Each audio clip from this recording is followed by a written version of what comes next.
The title that I gave for this, as you can see, is The Importance and Non-Importance of Knowing the Geography of the Book of Mormon. I see it as a very interesting topic, but not of ultimate importance. I said in the little précis or summary that I sent out that I'd lay out some of my thoughts on how understanding the geography of the Book of Mormon can help us to better understand it, how that can strengthen the case for the book's historicity, and help us to defend the book and strengthen testimonies. But also, I wanted to say that geographical models aren't of ultimate importance. They're not the fundamental thing. I'm going to start off, and I'm going to talk a fair amount about the Bible, actually, in this talk. I'm going to read you a couple of passages. So the first one is very familiar from John 1, starting with verse 1. And it's in the beginning was the Word, and the Word was with God, and the Word was God. The same was in the beginning with God. All things were made by him. Without him was not anything made that was made. In him was life, and the life was the light of men. The light shineth in darkness. The darkness comprehended it not. Okay, so it's been talking in very abstract terms, very cosmic terms in a way. Let's see, 2 people entered the waiting room. I guess I'm doing this. I'll admit them. Okay. All right. I think I've just muted everybody, so my apologies. I'm not used to being the boss of this thing. Hey, Dan, I can take care of that. So Okay, you all go right. ahead and focus on your lecture. And I'll let you do that. Okay, so it starts off in cosmic terms. In the beginning was the Word, and the word that's translated as word could be translated in any number of ways. It's the Greek word logos, which means word or reason or reasoning or argument or discussion, or you could debate this for hours, days, weeks, months. But then suddenly, after it says in verse 5, the light shineth in darkness, and the darkness comprehended it not. Then it switches to history. Verse 6, there was a man sent from God whose name was John. So this is very specific, very dated and placed. The same came for a witness to bear witness of the light that all men through him might believe. He was not that light, but was sent to bear witness of that light that was the true light, which lighteth every man that cometh into the world. He was in the world. Now this is referring to Christ again, or the Logos. And the world was made by him, and the world knew him not. Came unto his own received him not. But as many as received him, to them gave he power to become the sons of God, even to them that believe on his name, which were born not of blood, nor of the will of the flesh, nor of the will of man, but of God. And then this really important phrase, verse 14, and the word was made flesh and dwelt among us. Now, to me, that is one of the unique things about Christianity. It's the wedding of what you might call the cosmic and the particular. And now I'm having a hard time advancing things here. So, okay, just click on the screen, I guess. All right. So the Logos became flesh and dwelt among us, is what the Greek says. Actually, when it says dwelt among us, it means tented among us. It's the same word that's used for the tabernacle in the wilderness. And so, Steve, there's someone else wanting to enter. So this combination of cosmic and temporal, of vast and particular, is interesting to me. It's one of the unique things about Christianity. Judaism had the idea of a logos. The term comes from Philo of Alexandria, who was writing about that same time. But for him, the idea that the logos, which was an intermediary between God and the world, the idea that the logos could ever take on flesh itself was just impossible, unthinkable. It never would have occurred to him. God was so abstract and distant that he could never take on flesh and enter the world. You see the same thing in the first epistle of John, short of this passage, that which was from the beginning, which we have heard, which we have seen with our eyes, which we have looked upon, and our hands have handled, of the word of life. For the life was manifested, and we have seen it, and bear witness, and show unto you that eternal life which was with the Father, and was manifested unto us. That which we have seen and heard declare we unto you, that ye also may have fellowship with us. And truly, our fellowship is with the Father and with his Son, Jesus Christ. This gives rise to what has been called by some theologians, the scandal of particularity. The idea that the God of all creation, the creator of the universe, was embodied in a specific individual, a historic individual, happened to be male, human, that the creator of the entire universe was in a body that sweat and went through all the physiological processes that we're familiar with. He was raised in the backwater area of a backwater Roman province, the Galilee, in the province of Judea, Palestine. He began as a crying baby who probably messed his diapers. There's a line or a passage from the hymn Away in a Manger. The cattle are lowing, the poor baby wakes, but little Lord Jesus, no crying he makes. I remember hearing the Protestant theologian Richard Mouw, very eminent Calvinist theologian, and actually a friend of Latter-day Saints, which is kind of rare. But I remember him speaking, and it was Christmas time, and he quoted that passage from the hymn, and he said, "This is false doctrine. The idea that Jesus was a baby, but he didn't cry. Even if he was awakened in the middle of the night, he didn't cry, unlike other babies." And he said, if he didn't cry, then he wasn't like other babies. If the incarnation of God, his becoming flesh, is really true, then he had to be human in every sense. Not somehow a little divine robot that didn't react to things or didn't cry. So I think it's really important that we understand that the thing that makes Christianity unique is the idea that God manifests himself in the real world. And so for a lot of Christians, what really matters in their thinking is not so much theology, and this is especially true of Latter-day Saints, but history. History is what matters. You contrast the parables of Jesus in the New Testament. It doesn't really matter if it was really true that a certain man went down from Jerusalem to Jericho and fell among thieves. It doesn't really matter if the story is true that that there was a man who had two sons. One of them was good, one of them was prodigal. He went away and wasted everything and then came back and was received by his father. It doesn't matter if we can't put a name to those people or identify the specific date that this occurred, because the importance of the story is in the story, not so much the reality of the story. Then Elder Dallinoaks gave a speech once to the old farms years ago, which he entitled The Book of Mormon, Jesus or Job. And what he meant by that title was to say, look, it doesn't matter if Job was a real historical person. You can learn a lesson from it, whether or not he was historically real or not. So if the story is fiction, if it is, as some people have argued, an ancient play, that's just fine. The parables don't have to be literally true for us to get the point. But he said, Jesus is not like that. It really matters whether Jesus really lived. It really matters whether Jesus really rose from the dead. This is not a parable about something else. The truth is in the actual historicity of what happened. I remember attending years ago when my wife and I were living in Cairo, Egypt. Our downstairs neighbor was the Protestant pastor of the American or foreign church there.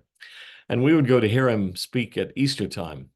He would have an Easter sunrise service, and we would go and attend it. And I remember one year, his sermon just amazed me.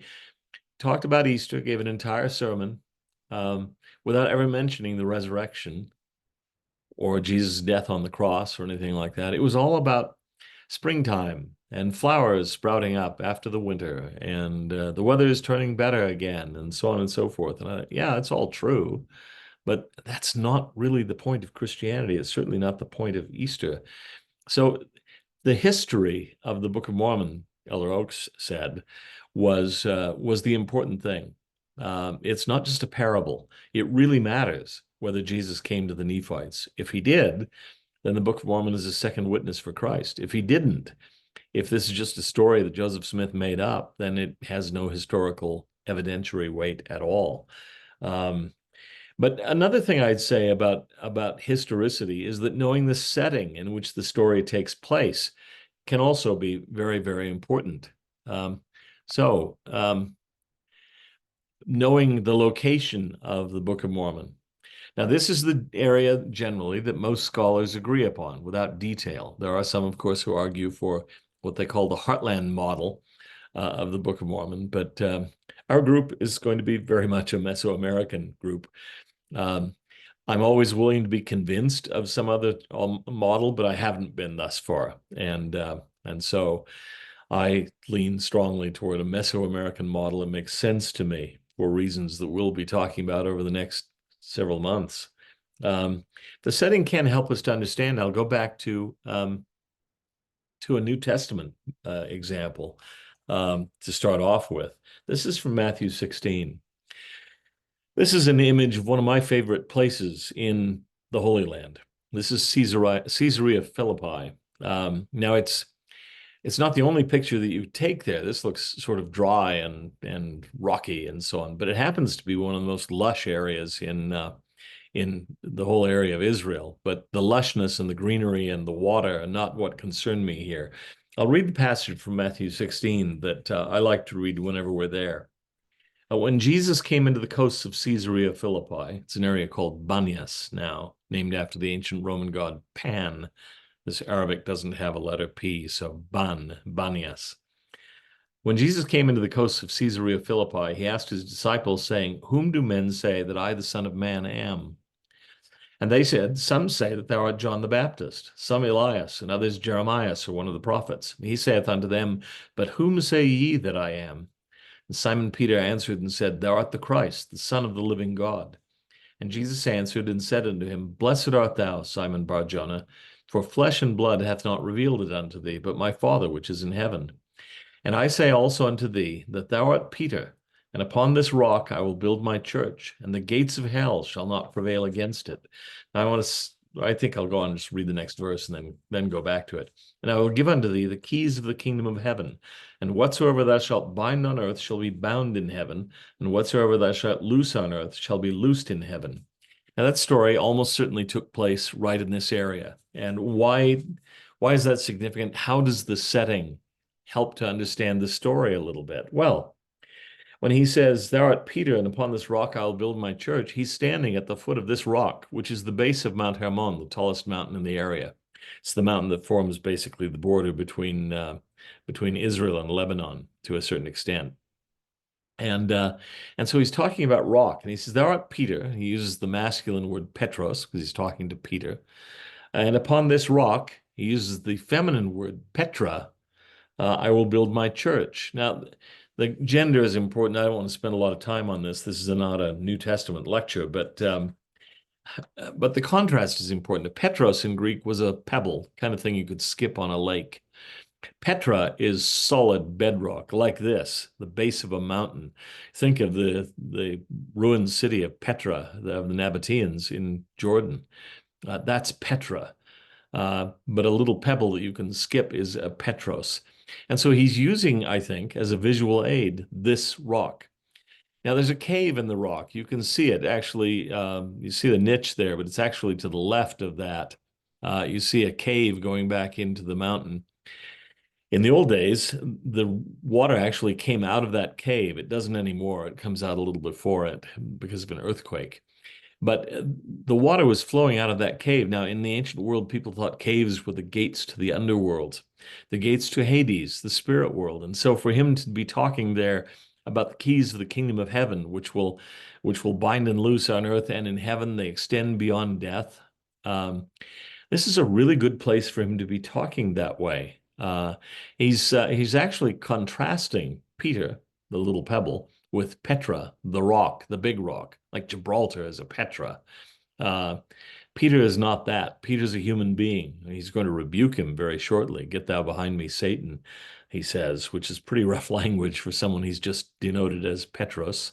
But anyway, my point is that this rock helps you to understand the passage. Knowing something about the setting can help us to make sense of things that otherwise we would miss, or to make sense of the passage altogether. Now, another one is the city of Laodicea or Laodicea in Asia Minor, the coast of Turkey. That's the one of which it is said that I know thy works in the Revelation of John. I know thy works, that thou art neither hot nor cold. I would thou wert cold or hot. So then, because thou art lukewarm and neither cold nor hot, I will spew thee out of my mouth. Well, there's Laodicea, and over on the left is the area of the hot springs that furnished the water for Laodicea. Some distance away, they had to be piped in. You can see a lot of sediment that's built up there and mineral deposits over the years. By the time the water reached Laodicea, it was neither cold nor hot. It was lukewarm. And so what seems just kind of a statement about their lack of zeal in the gospel actually is a play on the fact that the water supply of the city of Laodicea is lukewarm. Another one from the Revelation of John, chapter 2. To the angel of the church in Pergamos write, these things saith he which hath the sharp sword with two edges. I know thy works and where thou dwellest, even where Satan's seat is. Now, what is often thought about that particular site is there was a very large temple of Zeus or of Jupiter there, which was described as Satan's seat in the Revelation of John. So again, knowing something about the setting helps to make sense of the scriptural passage. Now, there are other areas where that can be said. For example, I've already alluded to the parable of the Good Samaritan. Luke 10, verse 30, a certain man went down from Jerusalem to Jericho and fell among thieves. Now, anybody who's made the climb up from Jericho to Jerusalem knows it's a real climb. The buses and the trucks are all in low gear, moving pretty slowly, and it's a steep road. You see it here in a slightly exaggerated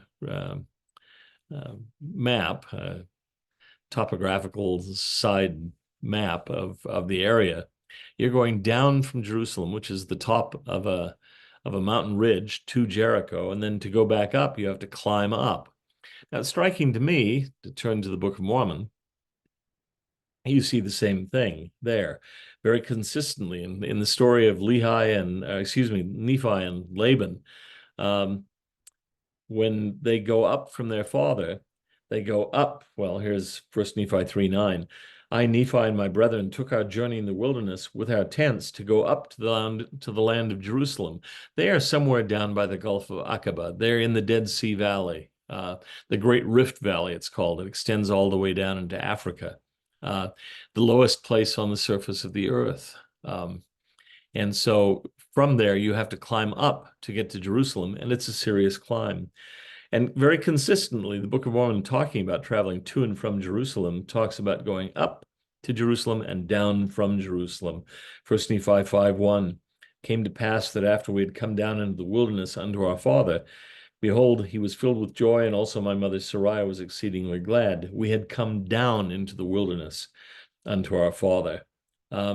Even today, people who immigrate to Israel, Jews who immigrate to Israel, make what's called aliyah or aliyah, which means going up. It doesn't matter if they settle on the seacoast or settle down in the Dead Sea Valley, which some of them do. They are going up when they go to Jerusalem. That's the emphasis. You go up to the mountain of the Lord's house. The Psalms are the songs of ascent, going up to the temple. The songs of degrees, they're called sometimes in the King James Bible. So you make aliyah, you make ascent, and the airline to Israel is called El Al, basically meaning upwards, something like that. But another one in the Book of Mormon that strikes me, between their going up to Jerusalem and coming back down to their father, at one point, says in 1 Nephi 3:27, it came to pass that we fled into the wilderness, but not very far. They don't go all the way back to their father. And the servants of Laban did not overtake us, and we hid ourselves in the cavity of a rock. Now, this is a photograph of just one of the many caves that are around the area of Jerusalem. They're all over the place. Zedekiah's cave right under the city wall. The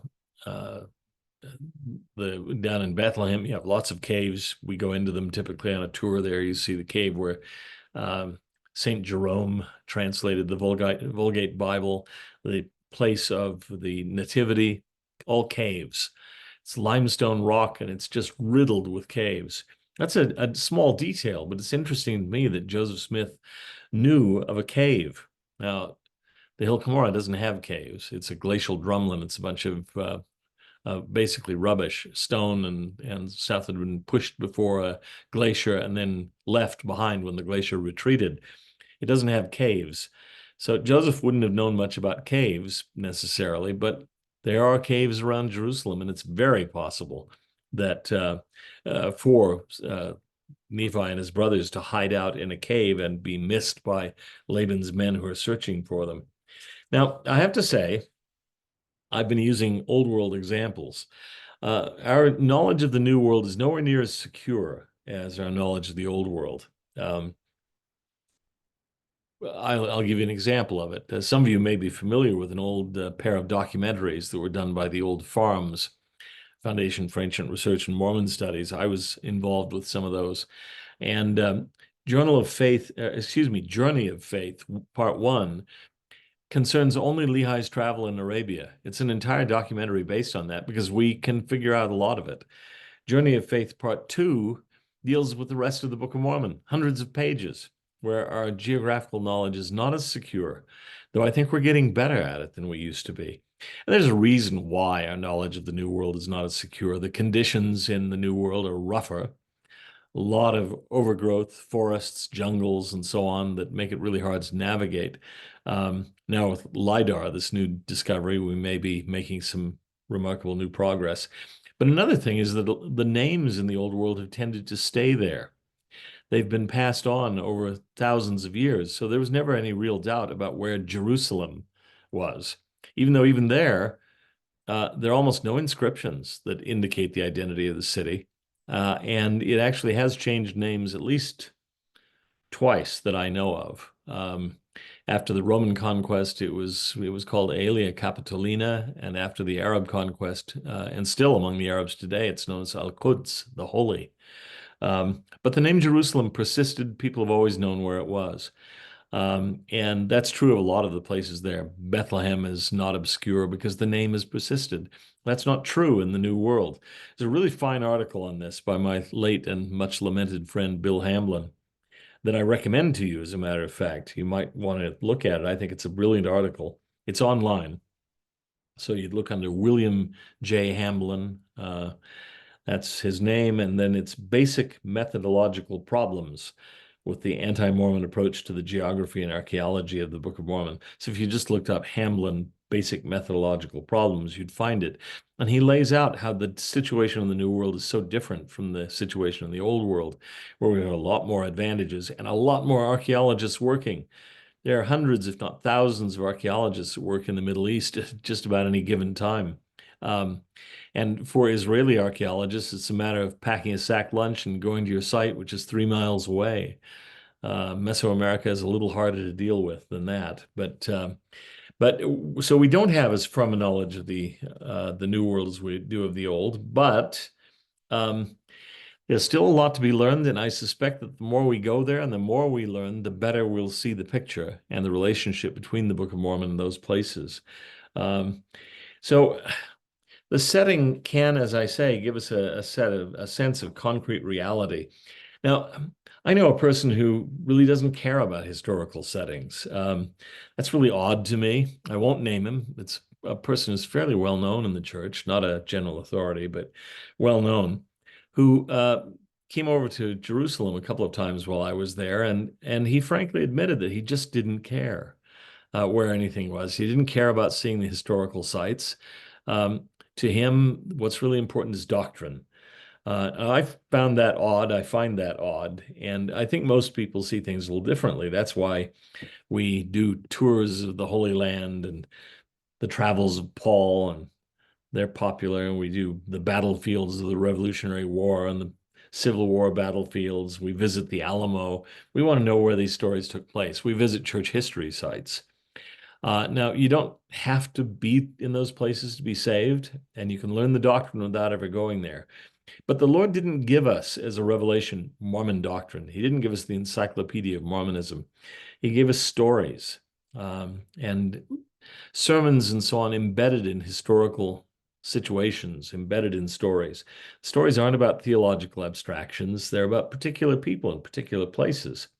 And I think that's important. That's the way he chose to do it. He could have given us say, okay, here's an entry on faith, and I'm going to explain everything about faith to you. But he doesn't do that. He illustrates faith in stories. He illustrates justice in stories and how he wants us to live in the stories of good and bad people. That is important. Also, though, I would say the fact that the Book of Mormon seems to map plausibly onto a real-world setting is really significant. It's significant for apologetics, for defense of the faith. So I go back to the old world, but still on the Book of Mormon. One of the most interesting aspects of the Book of Mormon to me from an apologetic standpoint is how well it fits ancient Arabia. We know pretty well now, I think, where Lehi and his family traveled, that they went along the borders of the Red Sea, then they turned due east to a place called Nahum, which I think we've found, and went directly east from there to the location of a place called Bountiful, which I think we may also have found. And from there, he sails on to the old world. That is fascinating, and that is something that Joseph Smith should not have known. How much did Joseph know about pre-Islamic Arabian geography, even the microgeography of the Arabian Peninsula? How much do most of you know today? Someone who hasn't made this a study knows almost nothing about it unless they've gone and lived there working for Aramco or something. But Joseph had never done that. So that to me, it seems is significant. So now let's get into the places that we're going to be visiting. Kaminal Huyu, a place that many consider to have been the area that was settled by Nephi as the city of Nephi, around sometime the 6th century BC. It is fascinating to me that a place has been located in the right location that seems to fit with the description, with the account of the Book of Mormon. That's interesting to me. This gives us a greater sense of reality, and it also gives a sense of authenticity to the story. Or we go to Flores in the Petén Jungle. Nephi writes of that I did cause my people, the Nephites, to be industrious and to labor with their hands. He says that the Lamanites, by contrast, did become an idle people, full of mischief and subtlety, and did seek in the wilderness for beasts of prey. Let me tell you my own one experience with Flores and the Petén. I went down many, many years ago with a group of people from the old farms, and we were actually at an archaeological dig that we were supplying some funding and some equipment for. And it was supposed to be the dry season. It was not dry. It was really, really hot and humid. And we had to abandon camp twice because in the dry season, the river was rising rapidly enough that we had to abandon our campsite. It was very, very hot and humid. I'm not trying to dissuade you from going on this trip. I don't know what it'll be like when we go this time. But I remember flying after several days there. We were just camping, so out in the wilderness. Flying after several days there back up to Guatemala City. And I remember when the door of the plane opened and the relatively cool, dry air entered into that plane. That, I think, was one of the greatest sensual pleasures I've ever enjoyed in my life. It felt so good. And I understood why people down in the jungle might become an idle people, full of mischief and subtlety and not building up the great civilizations of the kind that the Nephites probably were trying to build up. We will also be going to the famous Maya site, the archaeological zone of Tikal, which was occupied from about 600 BC until considerably after the Book of Mormon period. And many people think, this is what our guide, the itinerary says, that this is the East Wilderness, where the Nephites, who are under the direction of their military leader Moroni, built a lot of fortified cities during the 1st century before Christ.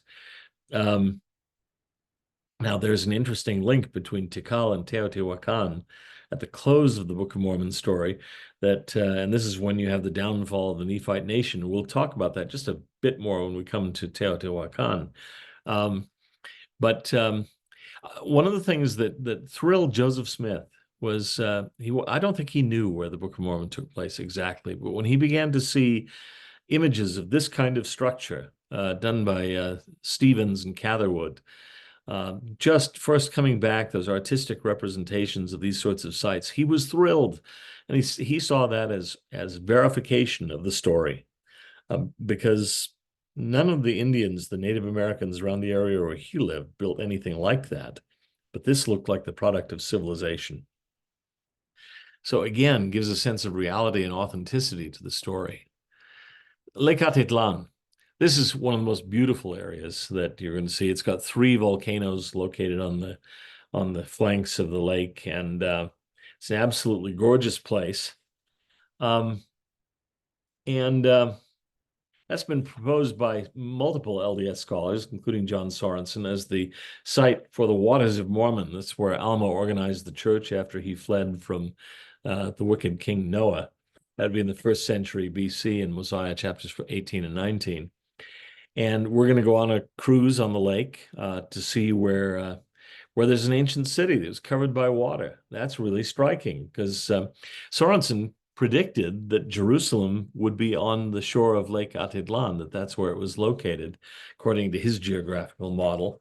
And so it says in Alma 21 that the Lamanites, the Amalekites, and the people of Amulon had built a great city there that they called Jerusalem. They would call it Jerusalem, of course, because they yearned for the great city of Jerusalem. Their ancestors hadn't wanted to leave. So in an homage to the great city of Jerusalem, which Lehi fled because it was wicked, they built a new city and gave it that name. But here you have a description in 3 Nephi 9 of the destruction of Jerusalem and 2 other cities, the city of Onaha and the inhabitants thereof, and the city of Mokum and the inhabitants thereof, and the city of Jerusalem and the inhabitants thereof. Waters have I caused to come up in the stead thereof, to hide their wickedness and abominations from before my face, that the blood of the prophets and the saints shall not come up any more unto me against them. Now, I remember when the news of the discovery of that sunken city there reached us, John Sorensen was absolutely ecstatic, because the mark of a good theory or a good model is not that it can explain the data you already had. It's that it predicts data and things that you haven't yet discovered, and they turn out to be in the right place, the right time, whatever. When a theory can predict as well as account for what you already knew, then you begin to have the mark of a really strong theory. He was very pleased at the discovery of that place. Now, we will then go to an area called Tapachula, Lehi's land of first inheritance, according to some models. And if we're lucky, we'll be able to go see Itsapa Stela 5, which you can see there on the side. This has often been called the Tree of Life stone, dating back to about 300 BC. Some have thought, and Wells Jakeman did, that it depicted Lehi's dream, as is recorded in 1 Nephi with the Tree of Life and so on. Others have challenged that. John Clark, I know, does not believe that to be the case, but still others have responded and said, yes, it is. So, but it's very interesting. And if nothing else, it seems to be a Tree of Life image, which is a remarkable worldwide image. And even that, to me, requires explanation.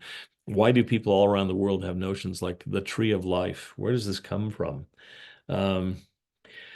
Then, of course, we're going to go to the Chapus Valley, which is probably where Zarahemla was, where the Nephites were based for over half their history, well over half their history. And it's a really important area of archaeological research.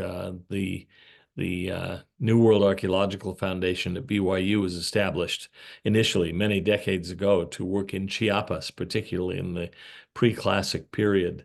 And the unspoken goal of at least some of those who funded it and organized it was to find evidence for the Book of Mormon, because they thought that would be a likely place for it, and so on. So the church actually supported that for a while without ever demanding that it yield Book of Mormon evidence. In fact, the leaders of the projects were mostly non-Latter-day Saint, very prominent archaeologists who weren't interested particularly in the Book of Mormon.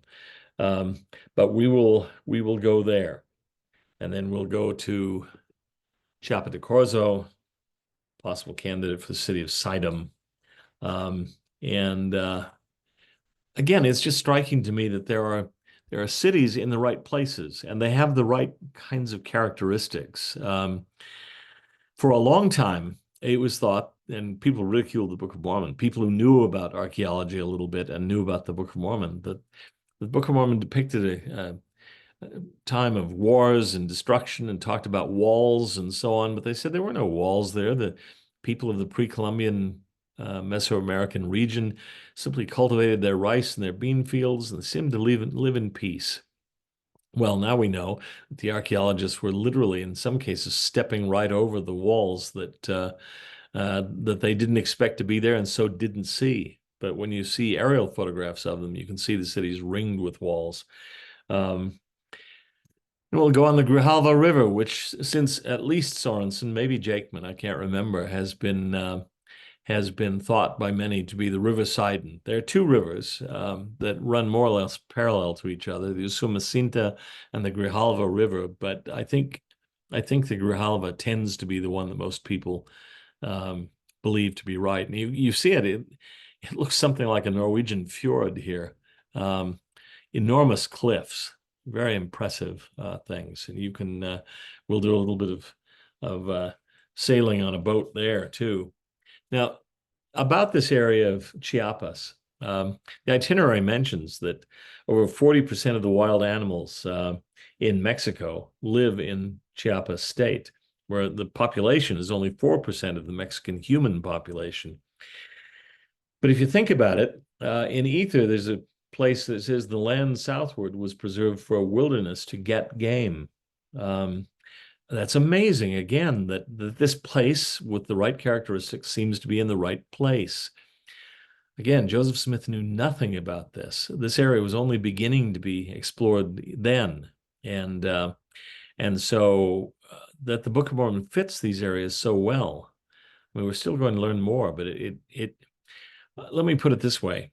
To me, if the Book of Mormon were really the product of a shallow frontier farm boy yokel fraud, it shouldn't fit at all. We shouldn't be able to make it match as well as we already can. And I think the match will only get to be better. We'll go to Lavent, where the famous, very large Olmec heads are found. Striking, though, I think the Jaredites and the Olmecs do seem to flourish around the same periods, roughly, which is striking to me. I don't say that the Olmec are the Jaredites, but I think there's a link between them. And we'll drive in an area where the sea divides the land, possibly the Gulf of Mexico, and the narrow neck of land, the Isthmus of Tehuantepec. So this is part of what has come to be a sort of standard Mesoamerican model, that this is the area of the narrow neck of land. We will also go to Veracruz. This is where we'll see what many people think is the real Hill Kamura. But I don't say the real Hill Kamura. The one in New York is not fake. It's the place where the records were buried. But it's not the place many think of the final battles of the Book of Mormon. You know, Moroni had a long time between the time that he fled, the time of the final battle, and the time that he buried up the plates. It's from 387 to 421. So you've got about 34 years. It's plenty of time to have moved from Central America to a place that the Lord is directing him to go, to get the plates to the place where they need to be. But this hill is a really good spot for a final battle. And so we'll be looking at that as well.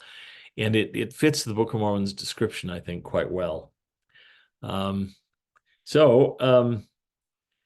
We'll travel through some other areas, the Ripley Ancam, the place of many waters, and so on. And then we'll come to Lake Catemaco, and we'll pass by what may be the hill Shim, Sintepec, from which Moroni obtained the records in order to make his history and add on to it.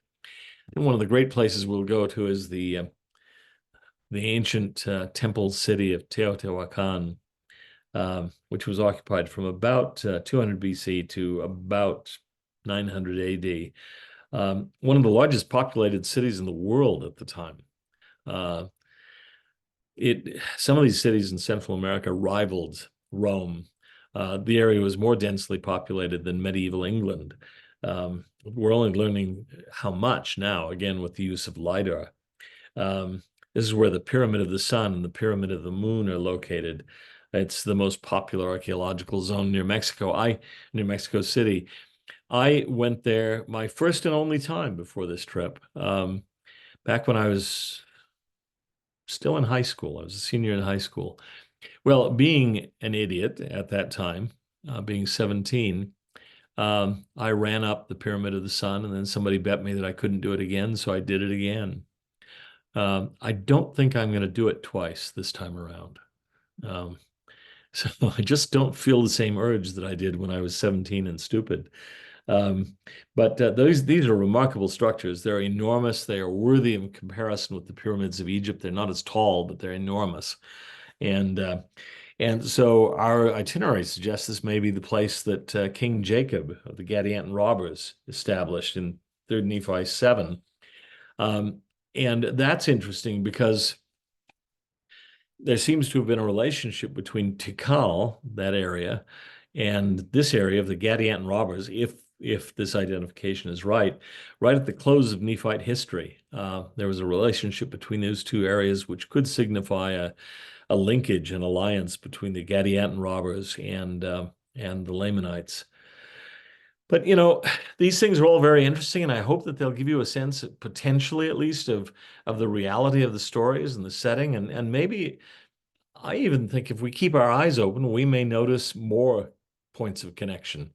So what it takes is for people just to look at these things and think of things, and then we can begin to see how they fit.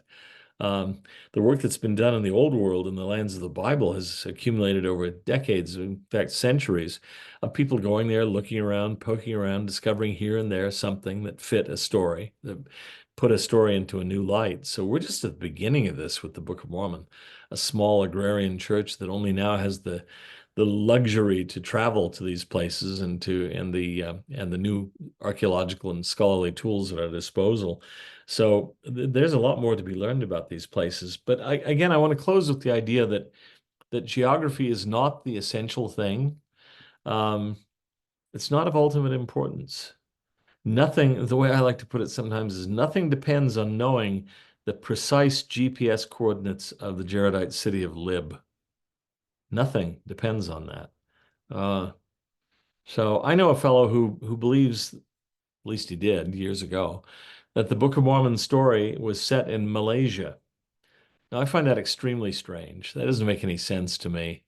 But he, when I knew him, was doing his home teaching and attending the temple and living the commandments as far as I knew. So I don't really care what a person thinks about the setting of the Book of Mormon. I care that the story of the Book of Mormon took place, and far less about where it took place. Historicity is what matters. The idea that the story is true, that these things narrate real acts of God, a real visit by Christ, and so on.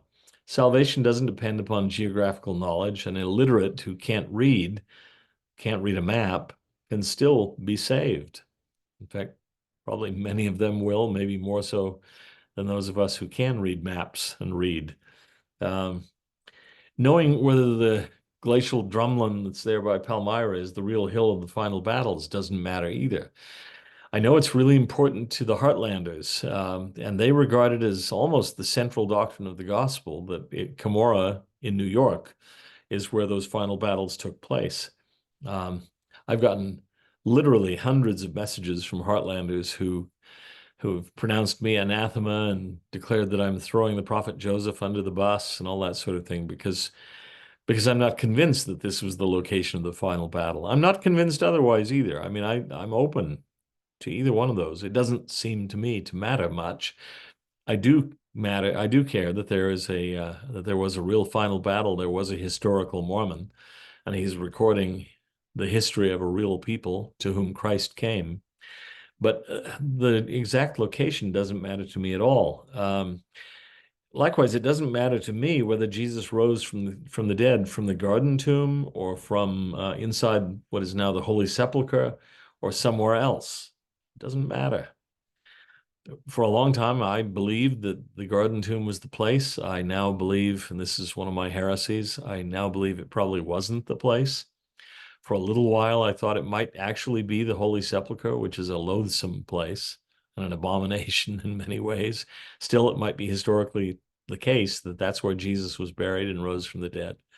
I now think that that's also not likely to be true, and I suspect that Jesus's burial place is maybe under some asphalt and concrete over by Salahuddin Street in the eastern part of Jerusalem, just outside the Damascus Gate, and that we will maybe never find it, and that doesn't really matter very much. What matters is that Jesus rose from the dead, that he rose from the dead somewhere. That's the all-important story. And where it actually happened, don't know. I want to say something about this little image, which I'm very fond of. This is a little church called the Chora Church outside the Byzantine wall of Istanbul. Unfortunately, it's recently been turned into a mosque, and I suspect the painting has been covered over with something, which is really unfortunate. This is a painting that I really enjoy. It shows Jesus breaking down the gates of hell. And you see the two parts of the door of hell under his feet. And if you look really closely, you can see that the devil himself is sort of pinned under one of those doors. And you can see the lock mechanisms of the door just shattered on the floor. And he's reaching out with his right hand to raise Father Adam from the dead, and reaching to the left to pick up Mother Eve, bringing her up out of the dead. This is Jesus visiting the spirit world. It's what Joseph F. Smith had a vision of, effectively, in the vision of the redemption of the dead. But this is what matters. Did Jesus really do this, or is this just a fun story, a story that we can learn about the triumph of good over evil, or the resurgence of spring flowers after a winter of being dormant? That's what's really important, and that's what's really important with the Book of Mormon too. We will, I hope, learn things in this trip that will strengthen our testimonies and give us a greater sense of the tangible reality of the stories. We'll be talking a lot about the Book of Mormon on this trip, but nothing rests on any particular identification. What it rests on is the fact that we can make identifications, that it seems to fit the environment. And that, I think, is an absolutely wonderful thing to know. And I bury my testimony of that in the name of Jesus Christ. Amen.